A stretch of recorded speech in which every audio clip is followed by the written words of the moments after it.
ಆತ್ಮೀಯ ಬಂಧುಗಳೇ, ಶ್ರೀಮದ್ ಭಗವದ್ಗೀತೆ ತತ್ವ ವಿವೇಚನಿ ಟೀಕಾ ಅಧ್ಯಾಯ 2 ಸಾಂಖ್ಯಯೋಗ. ಇದರಿಂದ ನಾವು 60ನೇ ಶ್ಲೋಕವನ್ನ ತಿಳ್ಕೊಳ್ತಾ ಇದ್ವಿ. ಓದ ಭಾಗದಲ್ಲಿ ಇಂದ್ರಿಯಾಣಿ ಅನ್ನುವಂಥ ಪದದ ಜೊತೆ ಪ್ರಮಾಥೀನಿ ಅನ್ನುವ ವಿಶೇಷಣವನ್ನ ಪ್ರಯೋಗ ಮಾಡಿದಾರಲ್ಲ, ಅದ್ಯಾಕೆ ಅನ್ನೋದ್ರ ಬಗ್ಗೆ ನಾವು ತಿಳ್ಕೊಂಡ್ವಿ.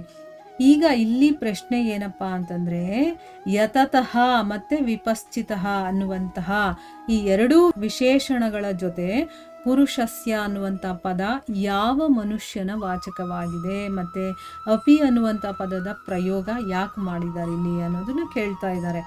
ಈಗ ಇಲ್ಲಿ ಯಾರಿಗೆ ಯತತಃ ವಿಪಶ್ಚಿತಃ ಅಂತ ಹೇಳಿದ್ದಾರೆ ಅಂದ್ರೆ, ಯತತಃ ಅಂತಂದ್ರೆ ಪ್ರಯತ್ನ ಮಾಡ್ತಾ ಇರೋನು, ವಿಪಶ್ಚಿತಃ ಅಂತಂದ್ರೆ ಬುದ್ಧಿವಂತನಾಗಿರುವಂಥವನು ಅಂತ ಹೇಳಿದಾರಲ್ಲ. ಅಂಥವ್ರು ಅಂದ್ರೆ ಯಾರ ಬಗ್ಗೆ ಇಲ್ಲಿ ಹೇಳ್ತಾ ಇದ್ದಾರೆ ಅಂತ ಪ್ರಶ್ನೆ. ಉತ್ತರ ಏನು ಅಂತಂದ್ರೆ, ಯಾವ ಮನುಷ್ಯ ಶಾಸ್ತ್ರಗಳ ಶ್ರವಣ ಮಾಡ್ತಾ ಇರ್ತಾನೋ, ಮನನ ಮಾಡ್ತಾ ಇರ್ತಾನೋ, ಮತ್ತೆ ವಿಚಾರಗಳಿಂದ ವಿಷಯಗಳ ದೋಷಗಳನ್ನ ತಿಳ್ಕೊಳ್ತಾನೋ, ಅಂದ್ರೆ ಇದು ಮಾಡಿದ್ರೆ ಒಳ್ಳೆಯದು, ಇದು ಮಾಡಿದ್ರೆ ಕೆಟ್ಟದ್ದು, ಇದರಿಂದ ಏನಾಗುತ್ತೆ ಏನಾಗಲ್ಲ ಅಂತದ್ರ ಬಗ್ಗೆ ಎಲ್ಲ ಎಲ್ಲಿ ನಮಗೆ ಗೊತ್ತಾಗುತ್ತೆ ಹೇಳಿ? ಧರ್ಮಗ್ರಂಥಗಳು ಮತ್ತೆ ಸತ್ಸಂಗಗಳು, ಇದರಿಂದ ಎಲ್ಲ ಗೊತ್ತಾಗುತ್ತೆ. ಒಬ್ಬ ಮನುಷ್ಯ ಅದನ್ನೆಲ್ಲ ತಿಳ್ಕೊಳ್ತಾ ಇರ್ತಾನೆ.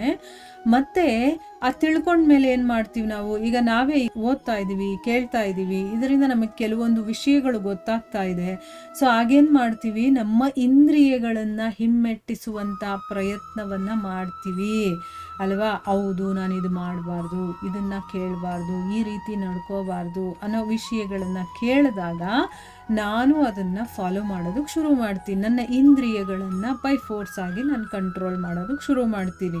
ಅಂಥ ಮನುಷ್ಯ ಯಾರು ಧರ್ಮಗ್ರಂಥಗಳ ಶ್ರವಣ ಮನನ ಮಾಡಿ ವಿಚಾರಗಳಿಂದ ವಿಷಯಗಳ ದೋಷಗಳನ್ನು ತಿಳ್ಕೊಳ್ತಾನೋ, ಮತ್ತು ಅದರಿಂದ ಇಂದ್ರಿಯಗಳನ್ನು ತನ್ನ ಹಿಂದಕ್ಕೆ ಎಳ್ಕೊಳ್ತಾನೋ, ಅಂದರೆ ಏನು? ಕಂಟ್ರೋಲಲ್ಲಿ ಇಟ್ಕೊಂಡಿರ್ತಾನೋ. ಆದರೆ ಯಾರ ವಿಷಯಾಸಕ್ತಿ ನಾಶ ಆಗಿರೋದಿಲ್ವೋ, ಇಷ್ಟೆಲ್ಲ ಮಾಡ್ತಾ ಇದ್ರು ಒಳಗಡೆಯಿಂದ ಇನ್ನೂ ಅವನಿಗೆ ಆಸಕ್ತಿ ಹೋಗಿರೋದಿಲ್ಲ ಅಲ್ವಾ? ಅದ ಕಾರಣದಿಂದ ಏನಾಗುತ್ತೆ? ಯಾರ ಇಂದ್ರಿಯಗಳು ವಶದಲ್ಲಿರೋದಿಲ್ವೋ, ಅವನೇನೋ ಇಟ್ಕೋಬೇಕು ಅಂತ ಆಸೆ ಪಡ್ತಾನೆ, ಇಂದ್ರಿಯಗಳನ್ನ ಎಳೆದು ಇಟ್ಕೊಂಡಿರ್ತಾನೆ, ಆದರೆ ಅದು ಅವನ ಕಂಟ್ರೋಲಲ್ಲಿ ಇರಲ್ಲ. ಅದಕ್ಕೆ ಯಾವಾಗ ಬೇಕೋ ಆಗದು ಓಡೋಗುತ್ತೆ ಆಚೆ ಕಡೆಗೆ. ಯಾಕೆ ಆ ರೀತಿ ಆಗುತ್ತೆ? ಯಾಕೆ ಅಂತಂದ್ರೆ, ಅವನಲ್ಲಿ ಇನ್ನೂ ಆಸಕ್ತಿ ಅನ್ನೋದು ಹೋಗಿಲ್ಲ. ಅವನು ತಿಳ್ಕೊಂಡಿದ್ದಾನೆ, ಮತ್ತು ಅದನ್ನ ಇಂದ್ರಿಯಗಳನ್ನ ಬೈ ಫೋರ್ಸ್ ಆಗಿ ಕಂಟ್ರೋಲ್ ಮಾಡಬೇಕು ಅಂದ್ಕೊಂಡಿರ್ತಾನೆ. ಆದರೆ ಒಳಗಡೆಯಿಂದ ಆಸಕ್ತಿ ಇನ್ನೂ ಇದೆಯಲ್ಲ, ಅದು ಹೋದ್ರೆ ತಾನೇ, ಅದು ಹೋಗಿಲ್ವಲ್ಲ. ಅದಕ್ಕೋಸ್ಕರ ಏನಾಗುತ್ತೆ? ಮತ್ತೆ ಆ ವಸ್ತುಗಳನ್ನು ನೋಡಿದಾಗ ಅದರ ಹಿಂದೆ ಅದು ಹೋಗುತ್ತೆ. ಇಂತಹ ಒಬ್ಬ ಬುದ್ಧಿವಂತ ಪ್ರಯತ್ನಶೀಲ ಸಾಧಕನ ವಾಚಕವಾಗಿ ಇಲ್ಲಿ ಯತತಃ ಮತ್ತು ವಿಪಶ್ಚಿತಃ ಅನ್ನುವಂತಹ ಈ ಎರಡು ವಿಶೇಷಣಗಳ ಜೊತೆ ಪುರುಷಸ್ಯ ಅನ್ನುವಂಥ ಪದ ಇದೆ. ಇವಾಗ ಗೊತ್ತಾಯ್ತಾ ಯಾರ ವಿಷಯದ ಬಗ್ಗೆ ಇಲ್ಲಿ ಮಾತಾಡ್ತಾ ಇದ್ದಾರೆ ಅಂತಂದ್ಬಿಟ್ಟು. ಈಗ ಫಾರ್ ಎಕ್ಸಾಂಪಲ್ ನಾನೇ ಅಂತ ಇಟ್ಕೊಳ್ಳೋಣ. ನಾನು ಧರ್ಮಗ್ರಂಥಗಳನ್ನು ಓದ್ತಾ ಇದ್ದೀನಿ, ಅದರಲ್ಲಿ ಯಾವುದು ಬೇಕು ಬೇಡಗಳು ಅದೆಲ್ಲ ತಿಳ್ಕೊಳ್ತಾ ಇದ್ದೀನಿ.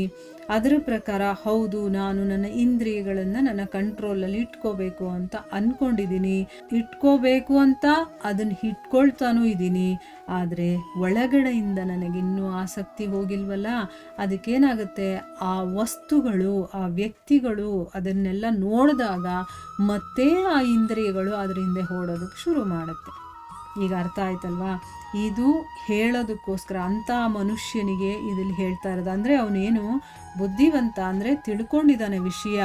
ಪ್ರಯತ್ನಶೀಲ ಅಂತಂದರೆ ಏನು? ಪ್ರಯತ್ನನೂ ಕೂಡ ಮಾಡ್ತಾ ಇದ್ದಾನೆ, ಆದರೆ ಇನ್ನೂ ಅಲ್ಲಿ ಸಾಧನೆ ಮಾಡ್ತಾ ಇದ್ದಾನೆ. ಅವನು ಕಂಪ್ಲೀಟಾಗಿ ಅವನಲ್ಲಿ ಆಸಕ್ತಿ ಅನ್ನೋದು ಹೋಗಿಲ್ಲ. ಅಂಥ ಒಬ್ಬ ಮನುಷ್ಯನ ಬಗ್ಗೆ ಇಲ್ಲಿ ಹೇಳ್ತಾ ಇರೋದು. ಇದರ ಜೊತೆಗೆ ಅಪಿ ಅನ್ನುವಂಥ ಪ್ರಯೋಗವನ್ನು ಮಾಡಿ, ಇಲ್ಲಿ ಅಪಿ ಅಂತಂದರೆ ಕೂಡ ಅಂತ ಹೇಳ್ತೀವಲ್ವಾ, ಆ ಒಂದು ಪದಕ್ಕೆ ಅರ್ಥ.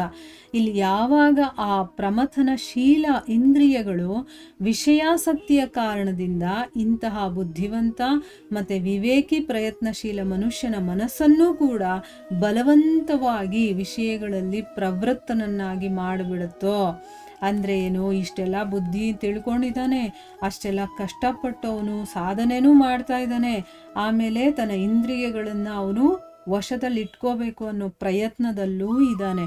ಆದರೆ ಇಂಥ ಮನುಷ್ಯನ ಮನಸ್ಸನ್ನು ಕೂಡ ಬಲವಂತವಾಗಿ ವಿಷಯಗಳಲ್ಲಿ ಅದನ್ನು ತೊಡಗಿಸುತ್ತೆ ಅಂತಂದಮೇಲೆ ನಮ್ಮಂಥ ಸಾಮಾನ್ಯ ಜನರ ಮಾತೇನು ಅಂತ ಹೇಳ್ತಾ ಇದ್ದಾರೆ. ಅಂಥ ಸಾಧನೆ ಮಾಡ್ತಾ ಇರೋನಿಗೆ ಆ ಒಂದು ಇಂದ್ರಿಯಗಳು ಬಿಡೋದಿಲ್ಲ, ಆ ಇಂದ್ರಿಯ ವಿಷಯಗಳು ಬಿಡೋದಿಲ್ಲ ಅಂತಂದಮೇಲೆ ನಮ್ಮಂಥ ಸಾಮಾನ್ಯ ಮನುಷ್ಯರ ಮಾತೇನು? ಅದಕ್ಕೋಸ್ಕರನೇ ಸ್ಥಿತಪ್ರಜ್ಞಾವಸ್ಥೆಯನ್ನು ಪಡ್ಕೊಳ್ಳುವಂಥ ಇಚ್ಛೆ ಇರುವಂಥ ಮನುಷ್ಯ ಆಸಕ್ತಿಯನ್ನು ಕೂಡ ಅವನು ಕಂಪ್ಲೀಟಾಗಿ ತ್ಯಾಗ ಮಾಡಿ ಇಂದ್ರಿಯಗಳನ್ನು ತನ್ನ ವಶದಲ್ಲಿ ಇಟ್ಕೊಳ್ಳುವಂತಹ ವಿಶೇಷವಾದಂಥ ಪ್ರಯತ್ನವನ್ನು ಮಾಡಬೇಕು ಅನ್ನೋದನ್ನು ಇದು ಹೇಳುತ್ತೆ. ಈಗ ಅರ್ಥ ಆಯ್ತಲ್ವಾ? ಎಲ್ಲಿವರೆಗೆ ನಮಗೆ ಆಸಕ್ತಿ ಅನ್ನೋದು ಹೋಗೋದಿಲ್ವೋ ಅಲ್ಲಿವರೆಗೆ ನಮ್ಮ ಇಂದ್ರಿಯಗಳು ನಮ್ಮ ಕಂಟ್ರೋಲಲ್ಲಿ ಇರೋದಿಲ್ಲ. ಆಸಕ್ತಿನೇ ನಾವು ಐಹಿಕದಿಂದ ಆಧ್ಯಾತ್ಮಿಕಕ್ಕೆ ಹಾಕ್ಬಿಟ್ಟಾಗ ಆಗ ಅದಕ್ಕೇನು ಬೇಕೋ ಆ ರೀತಿ ಯೋಚನೆ ಮಾಡುತ್ತದು. ಅದಕ್ಕೆ ತುಂಬ ಇಂಪಾರ್ಟೆಂಟ್ ಏನಪ್ಪ ಅಂತಂದರೆ, ತಿಳ್ಕೊಳ್ಳೋದು ಎಷ್ಟು ಇಂಪಾರ್ಟೆಂಟೋ ಅದನ್ನು ಇಂಪ್ಲಿಮೆಂಟ್ ಮಾಡೋದು, ಅಂದರೆ ನಮ್ಮ ಜೀವನದಲ್ಲಿ ಅಳವಡಿಸ್ಕೊಳ್ಳೋದಿದೆಯಲ್ಲ ಅದು ತುಂಬ ಇಂಪಾರ್ಟೆಂಟು. ಎಲ್ಲಿವರೆಗೆ ನಮ್ಮ ಮನಸ್ಸಲ್ಲಿ ಐಹಿಕದ ಒಂದು ಆಸೆ ಆಕಾಂಕ್ಷೆಗಳಿರುತ್ತೋ ಅಲ್ಲಿವರೆಗೂ ಆಧ್ಯಾತ್ಮಿಕತೆ ಅನ್ನೋದು ಬರೋದಿಲ್ಲ. ಆಧ್ಯಾತ್ಮಿಕತೆ ಅನ್ನೋದು ಬರಬೇಕು ಅಂತಂದರೆ ತುಂಬ ಶ್ರದ್ಧೆ ಇರಬೇಕು. ಆಮೇಲೆ ಜೀವನದಲ್ಲಿ ಅಳವಡಿಸ್ಕೊಳ್ಳೋದನ್ನು ನಾವು ಪ್ರಯತ್ನ ಮಾಡಬೇಕು. ಅಂಥವರ ಸಹವಾಸದಲ್ಲಿರಬೇಕು, ಅಂಥ ಒಂದು ಕಾರ್ಯಗಳಲ್ಲೇ ಹೆಚ್ಚಾಗಿ ನಮ್ಮನ್ನು ನಾವು ತೊಡಗಿಸ್ಕೊಳ್ಬೇಕು.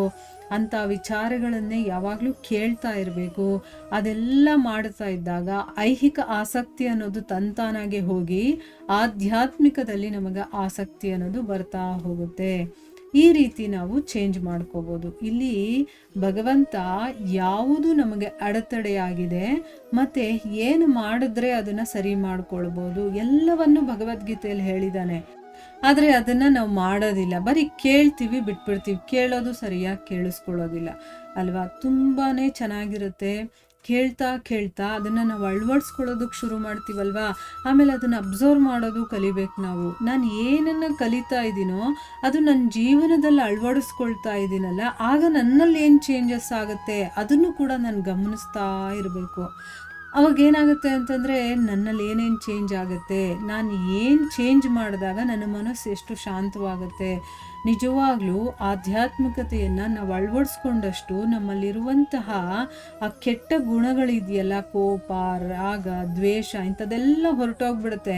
ನನ್ನ ಮನಸ್ಸು ಶಾಂತವಾಗ್ತಾ ಬರುತ್ತೆ. ಇದೇ ಅದಕ್ಕೆ ಒಂದು ನೋಡ್ಕೊಳ್ಳುವಂಥ ಒಂದು ರೀತಿ ಏನು ಅಂತಂದರೆ, ನನ್ನ ಮನಸ್ಸು ಎಷ್ಟು ಸಮಾಧಾನವಾಗಿರುತ್ತೆ, ಶಾಂತವಾಗಿರುತ್ತೆ, ಅಷ್ಟರ ಮಟ್ಟಿಗೆ ನಾನು ಅಲ್ಲಿ ಮುಂದುವರಿತಾ ಇದ್ದೀನಿ ಅಂತ ಅರ್ಥ ಮಾಡ್ಕೋಬೇಕು. ನಾವು ಎಷ್ಟು ಆಧ್ಯಾತ್ಮಿಕತೆಯಲ್ಲಿ ಡೀಪಾಗಿ ಹೋಗ್ತಾ ನಮ್ಮ ಮನಸ್ಸು ಶಾಂತವಾಗುತ್ತೆ, ನಮ್ಮ ಇಡೀ ವಾತಾವರಣನೇ ಶಾಂತವಾಗಿರುತ್ತೆ. ನನಗೆ ಯಾವುದೇ ಡಿಸ್ಟರ್ಬೆನ್ಸ್ ಇರೋದಿಲ್ಲ. ಏನು ಡಿಸ್ಟರ್ಬೆನ್ಸ್ ಹೊರಗಡೆಯಿಂದ ಬಂದರೂ ನನ್ನ ಮನಸ್ಸು ಅದನ್ನು ತಗೊಳ್ಳೋದಿಲ್ಲ, ನನ್ನ ಮನಸ್ಸು ಕಾಮಾಗಿರುತ್ತೆ. ಆ ರೀತಿ ನಮ್ಮಲ್ಲಿ ಚೇಂಜಸ್ ಆಗ್ತಾ ಹೋಗುತ್ತೆ. ಅದನ್ನು ನಾವು ಗಮನಿಸ್ಬೋದು ಆಯಿತಾ? ಇದು ಬರೀ ಕೇಳೋದಷ್ಟೇ ಅಲ್ಲ, ಪ್ರಾಕ್ಟಿಕಲ್ ಆಗಿ ನಮ್ಮ ಜೀವನದಲ್ಲಿ ಅದು ಹೇಗೆ ರಿಯಾಕ್ಷನ್ ತೋರಿಸ್ತಾ ಇದೆ ಅದನ್ನು ಕೂಡ ನಾವು ತಿಳ್ಕೊಬೋದು, ಗಮನಿಸ್ಬೋದು ಆಯಿತಾ?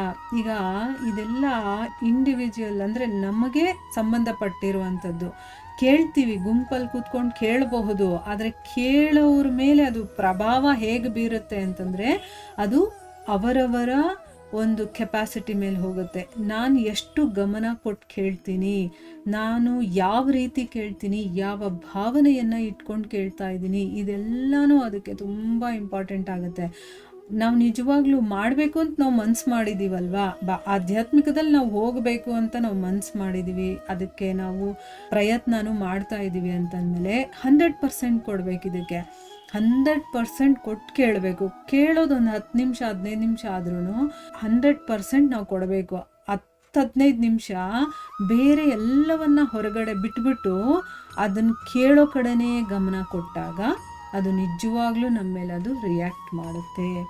ನಾವು ಕೂತ್ಕೋತೀವಿ ಕೇಳಬೇಕು ಅಂತಂದ್ಬಿಟ್ಟು, ಆದರೆ ನಮ್ಮ ಮೈಂಡು, ನಮ್ಮ ಯೋಚನೆಗಳು ಎಲ್ಲ ಬೇರೆ ಕಡೆ ಇದ್ದರೆ ಅದ್ರ ಬದಲು ಆ ಕೆಲಸನಾದರೂ ಚೆನ್ನಾಗಿ ಮಾಡ್ಬೋದಲ್ವಾ? ಇದನ್ನು ಬಿಟ್ಟು ಅದನ್ನೇ ಚೆನ್ನಾಗಿ ಮಾಡ್ಬೋದು. ಇದನ್ನು ಕೇಳ್ತಾ ಕೇಳ್ತಾ ಅದೂ ಮಾಡಲ್ಲ ಇದೂ ಮಾಡಲ್ಲ ಹಂಗಾಗ್ಬಿಡತ್ತೆ ಅಲ್ವಾ. ಏನು ಕೆಲಸ ಮಾಡಿದ್ರೂ ನಾವು 100% ಆ ಕೆಲಸಕ್ಕೆ ನಮ್ಮನ್ನು ನಾವು ತೊಡಗಿಸ್ಕೊಳ್ಬೇಕು, ಆವಾಗಲೇ ರಿಸಲ್ಟ್ ಕರೆಕ್ಟಾಗಿ ಬರೋದು. ಸೊ ಈ ರೀತಿ ನಾವು ಇದನ್ನು ಅರ್ಥ ಮಾಡ್ಕೋಬೋದು. ಇಲ್ಲಿಗೆ ನಾವು ನಿಲ್ಲಿಸೋಣ. ಹರೇ ಕೃಷ್ಣ.